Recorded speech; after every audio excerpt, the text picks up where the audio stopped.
Societal and political trends are rapidly breaking down the family that once was the cornerstone of our great American culture. At FIT, we know you cannot get this information on your own, so we'll bring it to your TV every single week. And we always invite all opposing views.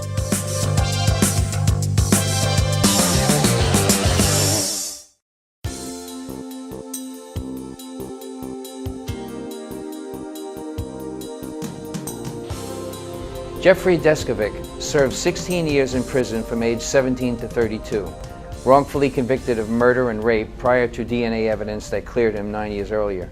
Since that time, he's become a nationally recognized advocate with a master's degree from John Jay College of Criminal Justice, including a thesis written on wrongful conviction, causes and changes needed to prevent them.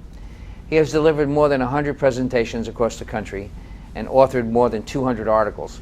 He lobbied elected officials and testifies at legislative hearings. This guy does a lot.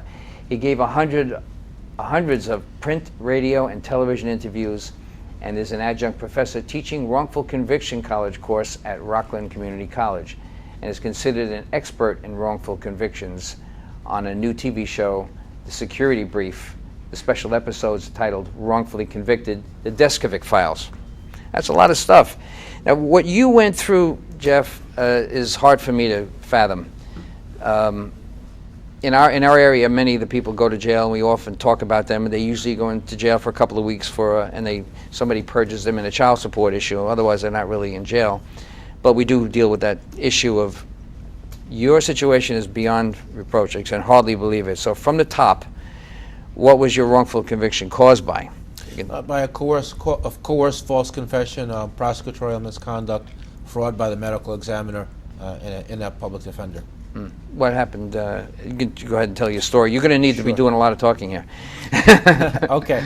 Okay. So I was 16 years old, and the Peekskill police took me from Peekskill across county lines to Putnam County, and they attached me to a polygraph machine. They put me in a small room. My mother didn't know where I was. I didn't have an attorney present. They attached me to the polygraph machine. The polygraphist himself was dressed as a civilian, was pretending not to be a cop.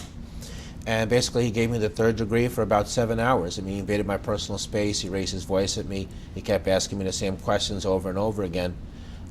Ultimately, basically were treating you like you were guilty. He was treating me like I was guilty, and then when threats and false promises were added to the mix, being totally overwhelmed psychologically and emotionally, I was 16 years old. I was 16 years old, and I gave a false confession. So continue a little bit so Sure, I can okay. I'll feed in with you, because I remember the story, and I know you have a lot of important things to say, and my questions aren't timed out for you, so the story is continuous for sure. Got you. Okay, so the prosecutorial misconduct comes in because before I went to trial, the DNA test came in from the FBI lab, which showed that semen found in the victim didn't match me. And this was 9 years, did I get that right? I was exonerated 9 years ago, so the actual wrongful conviction happened about 25 years ago. Oh, wow, okay. So the prosecutor got the medical examiner to commit fraud and claimed that he found medical evidence to show that the victim had been sexually active, which is what opened the door for him to argue that it didn't matter that the semen didn't match me. The terrible public defender came in. He never interviewed or called as a witness my alibi. I was actually playing wiffle ball at the time of the crime. He never cross-examined the medical examiner. He never explained to the jury what the DNA not matching me meant, or used that to argue that the confession was coerced and false. Very rarely met with me. So did you have any evidence at all at the time you were playing wiffle ball that you had my alibi? Yeah, an alibi? Right, it was the alibi. And by the way, when I was later exonerated and I sued everybody that had a hand in it, that was why legal aid had to settle with me, because there was a note in the legal aid file memorializing the fact that I told him who my alibi was and what I was doing. And they didn't follow up. Oh my God. I mean, to think that I have to ask you this question now because it's been in the back of my head for a long time since I first saw you. How do you recover from something like this? I mean, obviously you've done an awful lot of things. I just read the opening to everybody on the show that you've actually took an issue with how dare they do that, and you went after them as best as you could. But what was your feeling about going through all this? I mean, how did you recover emotionally? I did a lot of therapy. The advocacy work, which we reference, is a big part of that, though, because it's healing, it's cathartic. I feel like I'm making a difference. It's how I make sense of things in a grander scheme. But that having been said, I mean, as you know, it's been a really difficult struggle. I mean, aside from the psychological things, I mean, overcoming post-traumatic stress disorder, anxiety attacks, feeling like I'm moving at a slower speed than the rest of the world, having been frozen in time. Yeah. There's technological differences. I mean, we had no cell phone, internet, GPS. I'm so glad you're saying this because people have no idea, but now they do. So a lot of people, I never thought about it either until I heard you speak about it. Go ahead. The culture is different. Is much different too. Whenever I meet with my extended family, it's an awkward experience. I know who they are. I have memories of them, but I spent so much time away from them. They're different, and I'm different. It's been very hard socially, just trying to make a new set of friends. There's a stigma attached. You know, well, what do you? That follows you along no matter what. Follows you along. Listen, you were there wrongfully, yes, but you were there for 16 years. How much? So you of must that be a little rubbed wacky off someplace. on you? Oh my God! Yes, it is. So see, these are the things that get me because even, I mean, it's terrible. And by the way, the audience should know. I'll tell them up front a little bit that you were eventually remunerated to at some point. They were actually able to. You were able to sue and win. That's right. Okay. Thank God. Thank God for that. Of course. And I want to just add, though, on the economic level, you know, I was never able to obtain gainful employment because every time I applied for a job, I didn't have the same level of job experience that other people Never mind had. that you were exonerated and free, and so, my God, here's your get out of jail ticket, so to speak. You also had to deal with the fact that, what have you been doing? Yes, exactly. It was a very difficult 5-year existence post-release because when they release you with nothing. And although you can get remuneration, that you have to file a lawsuit, that takes between 3 to 7 years. There is no social service or reintegrative assistance for exonerees. They don't give you temporary housing, cost of living expenses, mental health services, doctor care, dental, job training, job placement, public transportation. You're released akin to reintroducing an animal back out into the forest or the jungle. What an analogy. What an analogy. You appealed. I don't want to go. I'm going to go back and forth with you a little bit because my questions aren't timed up with your story. Your story is very powerful. I want you to control it. But you appealed, right? And I appealed 7 times. Okay. And I lost 7 times. Why wasn't the evidence ever seen in your case? Why wasn't it ever? It was seen. It was the basis for my appeals. Put aside. Yeah, the courts. In fact, the appellate division ruled that there was overwhelming evidence of guilt, which didn't make any sense because the DNA was in my behalf. But after that first ruling, I never received a substantive ruling after that. Although I appealed 6 more times. I mean, the court denied my re-argument motion. Court of Appeals declined to let me appeal to them. I lost in federal court. You're going to love this one.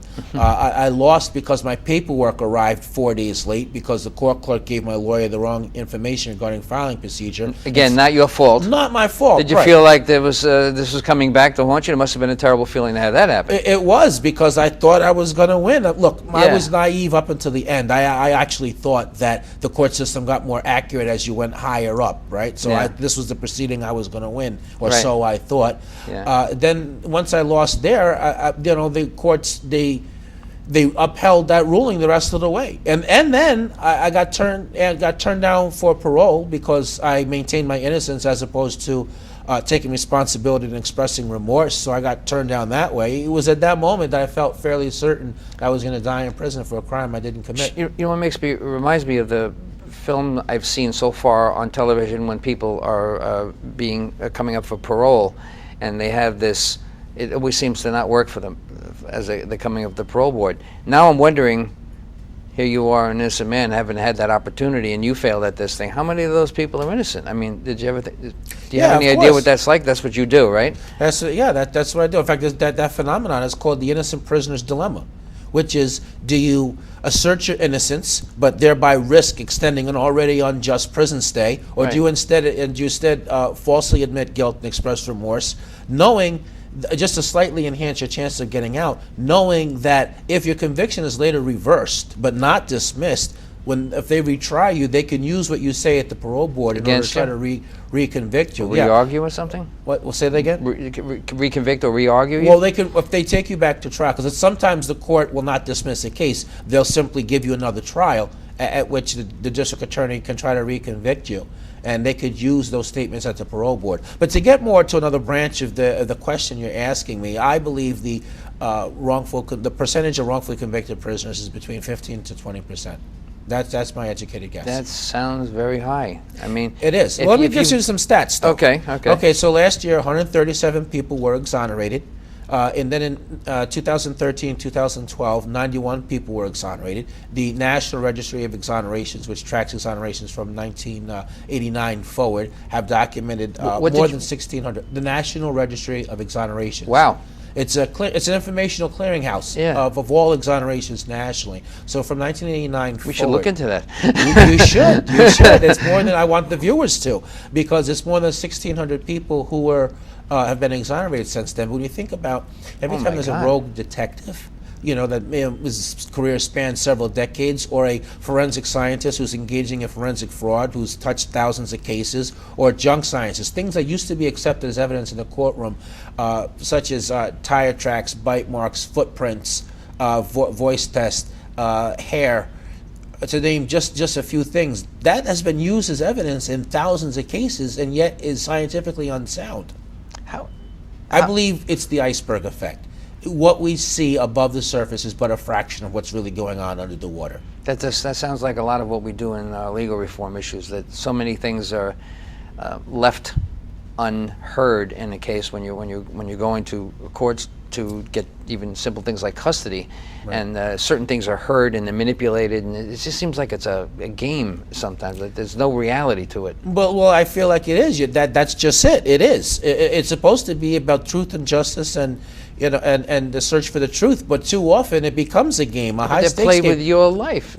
I agree with many other people's. I mean, winning becomes everything. See, a prosecutor's actual duty is to be a minister of justice, seek a just outcome, whether that means convicting the guilty through legal means or dismissing a case against the innocent. But too often it's about one-upsmanship. Can I win the conviction? Can I get that promotion? Can my office run on its record? We have a 99% conviction rate. The game is played with pieces you don't have. Yeah, that's the other thing. It's not a balanced field in terms of flow of information. Not fair weaponry here. No, it becomes too often it's trial by ambush, because the prosecutor doesn't turn over the information to the 11th hour. If then, rather than both sides having same information, that's one of the reforms, by the way, that I advocate for, is automatic discovery. I mean, the information should be shared by both sides. From the very beginning. I love some of these terms, trial by ambush. I'm writing some of them down. Never heard these before. They're really good. Keep them in your repertoire. Thank you. We nearly passed, real quickly, we almost passed in New York here, the coalition group I'm part of, we nearly passed a bill which would have established a commission on prosecutor conduct. Do you realize that that's the only profession where there's no oversight board? You got insurance, doctors, dental, there's an oversight board. You haven't been to family court lately? No, there's not a lot of family court, not a lot of review. Right. But they have this oversight. There's a commission on judicial conduct, isn't there? Yeah, but there's, the turnover rate is like 1%. It's like throwing paper in the wind. Gotcha. Lots of parts of the justice It's system making me think that this is a conspiracy, There's not a lot of fairness in the legal system. There is not. What was it like, tell us a little bit about your story while you were in prison. What was it like being, imprisoned and having to deal with knowing that you're innocent and everybody around you may or may not be, and probably isn't, based on your rule. It'd be 80 to 85% of these people are guilty of something. Yeah, of course. Well, it was very dangerous. I mean, I'm 17, especially starting out. I'm 17 years old. I'm wearing about 150 pounds. Oh my God, you're a kid, right? I'm in a men's maximum security prison, with people who have committed dangerous crimes. Look, half the time I couldn't believe this was really happening, because I couldn't believe that I'm an innocent person in prison. But then also you're fighting an internal battle up here. You have to fight off depression, hopelessness, helplessness.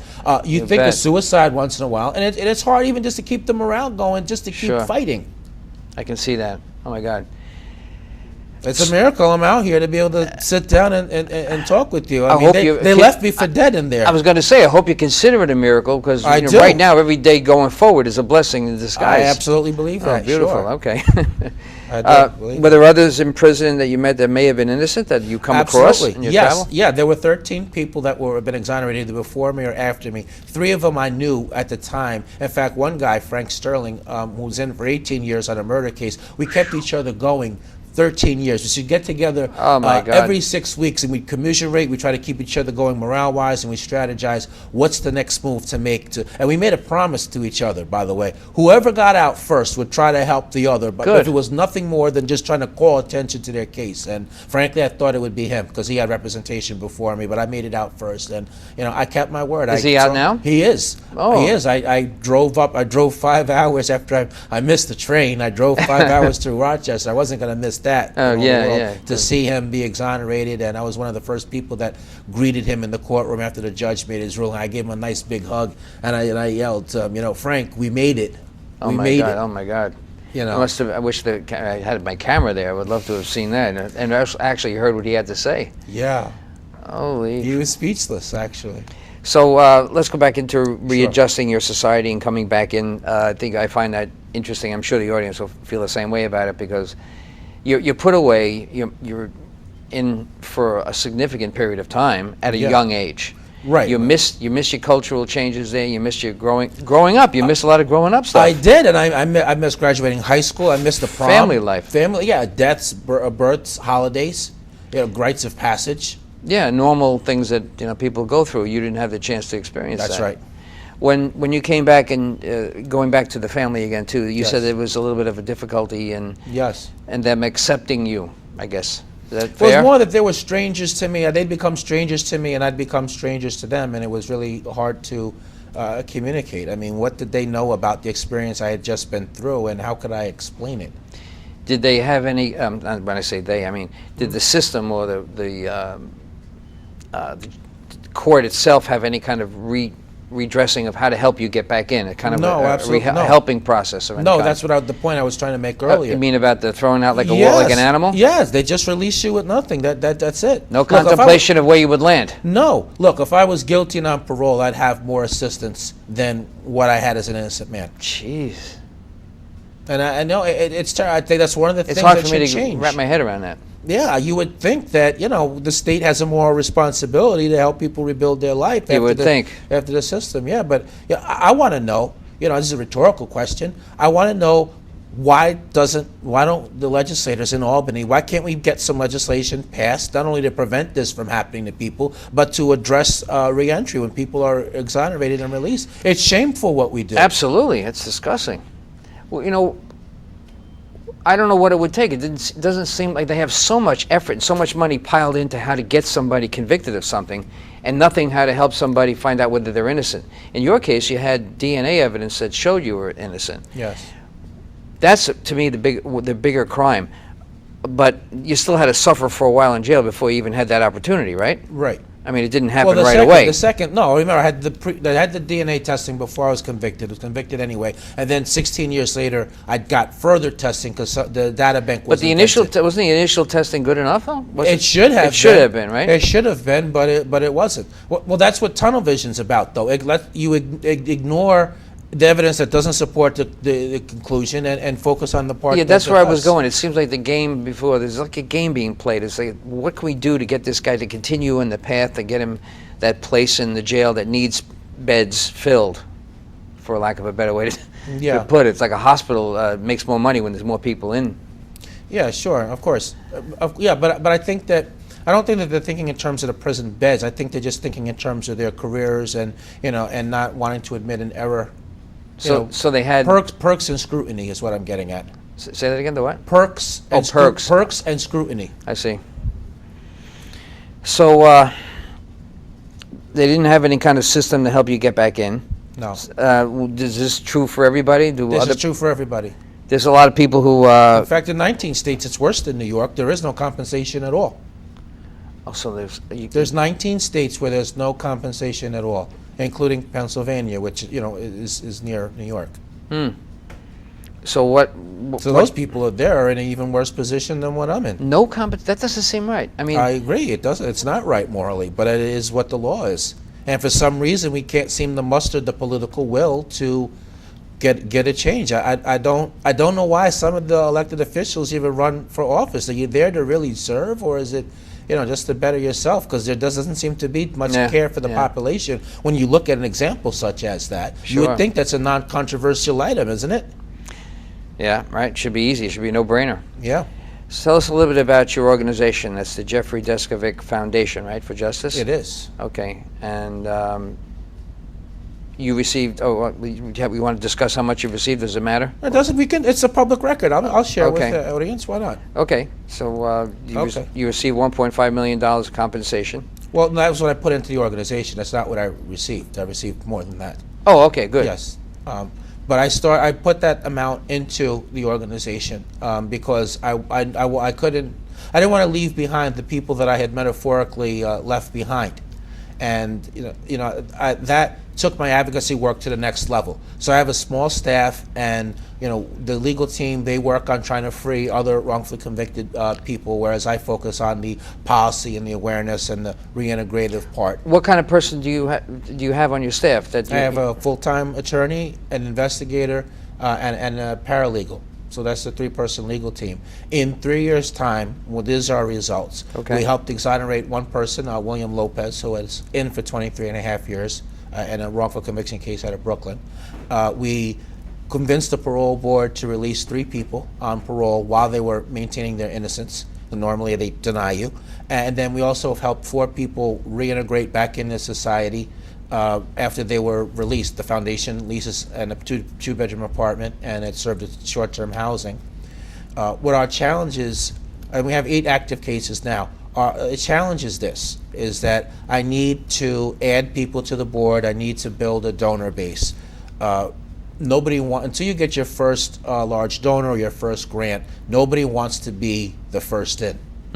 But there is a need for my organization because the other organizations, most of them only do DNA cases, which is only around 5 to 12%. So you could be in prison, wrongfully convicted of a murder. The actual perpetrator is confessing, but if you don't have DNA, there's no investigator to send out. So that's a case in point. So we do that. We advocate policy issues the other organizations are silent on. We have the housing part of it, what I mentioned about parole. Lastly, we're the only organization started by somebody coming from my position, which has an exonerative component in which they use some of their compensation to jumpstart the organization. Let me ask you something. Did you discover in your foundation that there might be, the obvious cracks in the system? I want to get to something that you may have discovered or can penetrate to make change happen. Mm-hmm. That's what I know. That's your purpose. Yes. But have you discovered anything that worked so far that you're able to be successful about, other than the exonerations, which are the main reason why, of course. But. Right, of course. Well, there's changes that we got close to almost passing. So we almost got a commission on prosecutor conduct. Almost. Almost. We got all the way to the Rules Committee in the Senate and the Assembly. Strong bipartisan support. Actually, even got out of the Rules Committee in the Senate, which is that's the last stop for a general vote. We ran out of time. But some of the other measures, though, videotaping interrogations, preserving evidence so that it can be tested. I thought they did that all the time. I thought they always videotaped investigations. No, interrogations. No, they don't. In fact, like in my case, for example, the interrogation was not videotaped. Let's say that it was. Would you have had a better chance? Yes, I would have. It would have been clear that they were coercing me, and they wouldn't have dared to threaten me on camera, right? I would have to think that they wouldn't. Well, if they would, that would be their career right there, and I certainly would have been, acquitted. It would have made all the difference in the world to me. We talked about automatic discovery earlier. Sharing information right away. One of the ironic things is that I had greater discovery rights as a litigant pursuing a lawsuit after I was exonerated than what I did when I was originally defending myself against the false charges. Being innocent. Being innocent. Yeah, so that's the clear-cut important thing. We got to have a better system of public defense. It's an uneven playing field between a prosecutor's office and a public defender's office. They have an almost unlimited budget for manpower, investigators, experts. The public defender is often resorting to asking a judge to allocate discretionary funding, which most of the time they say no. It's not unusual for one public defender to represent 100 people at the same time. All right, imagine doing that. No, I can't imagine 2. Yeah, what kind of defense are the people getting? Yeah, what kind of defense, right? Lack of equal pay is another big thing. We need to have one statewide system because there's no oversight of quality control. It seems to me like, look at this, if the people in Pennsylvania can't even get compensation, there should be some kind of national grouping of something that would eliminate a lot of these problems. Yeah, but it's a state law issue. It's a state by state. It's a state by state. Yeah, we had process. the same issue in family law. It's state by state run. So many states mediate. I'm a mediator, so so many states already have it in place where you can do that, but not here in New York because they're restrained. They want to stay away from. The attorneys will lose a lot of money, basically, I guess is their impression. Yeah, but you're trying to bring. You're trying to bring. I know. You want to get justice, or you want to line the pockets? What's the greater? Yeah. What's the greater? Yeah, I'm beginning to think there's way more corruption than I ever could have imagined. And every time I see it, and I hear stories like yours, I'm confounded. But in a way, I'm not, because it just keeps coming. Yeah, of course. You But know? I believe that. But see, I think that to some extent each exoneration makes it easier for the next one to happen because judges are more willing to consider the possibility of innocence. Same thing with the cops and You think that's prosecutors. good? I do think that is a fact. You should have your group every time somebody's convicted of something. You should have right on their necks, because I don't trust anybody anymore in that system. In the last minute, you got to fill us up at the last minute here. We're gonna close the show out. Is there any- Okay. Let you to promote your group here. Yeah, sure. Interested people can go to our website, www.deskovic.org. Here's the help we need, okay? I need people who can serve as board members or connectors, open their networks. I mean, I don't have a network since I was incarcerated for 16 years. Certainly liking our social media page, the Jeffrey Deskovic Foundation. We're on Facebook. My dream is one day we'll have enough followers we can try to get corporate sponsors if we have enough of an audience there. Those are learn more about wrongful convictions. Regardless of the politics, pro or for, I remember when President Obama ran for president, right? He raised $100 million, mostly with donations of $10 to $100. A lot of times we think we have to be wealthy, but actually every little bit makes a difference. Right, and thank you very much. Thank you for having Welcome me. back, yes. I hope a lot of good things for your organization. Amen. From your Yes, mouth to God's ears, right? That's right. Societal and political trends are rapidly breaking down the family that once was the cornerstone of our great American culture. At FIT, we know you cannot get this information on your own, so we'll bring it to your TV every single week. Look at this. My name is Chris DiMaggio. Thank you for watching, and we'll see you again next week.